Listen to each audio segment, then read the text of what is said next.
Abonnez-vous à la chaîne pour voir les dernières vidéos.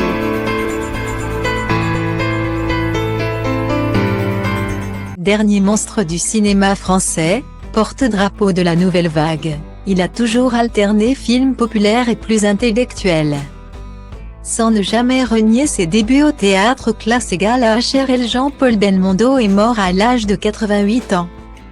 Comme l'a annoncé son avocat à l'AFP, il était très fatigué depuis quelque temps. Il s'est éteint tranquillement, a-t-il fait savoir, le lundi 6 septembre 2021. Alors que les hommages se succèdent à la télévision comme à la radio ou sur les réseaux sociaux. Il est temps de revenir sur ceux qui ont fait le bonheur de Jean-Paul Belmondo durant sa vie. À commencer par sa dernière compagne, Carlos Sotomayor, avec qui il était de nouveau en couple depuis près d'1 an. En 2020, on apprenait par Nice Matin que les deux anciens amants vivaient un retour de flamme, 40 ans après leur première idylle. Par le passé, on avait pu voir le couple se chamailler au cinéma dans le film Marginal de Jacques Deray. En 1983. L'image qui me reste de ce tournage, c'est une scène où j'ai reçu une claquée. Oubliant que j'étais au cinéma, je me suis relevée et je l'ai rendue. Dommage.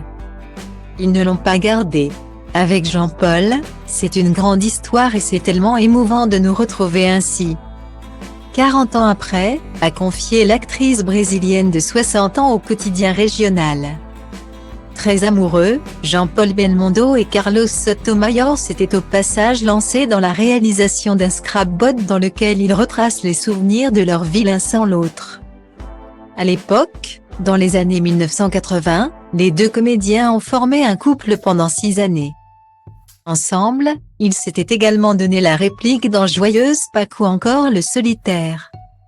En 1987, après une rupture saine, elle avait regagné le Brésil avant de s'installer aux États-Unis et de lancer une carrière dans la chanson.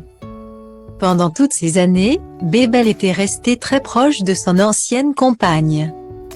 Ils ne s'étaient jamais perdus de vue.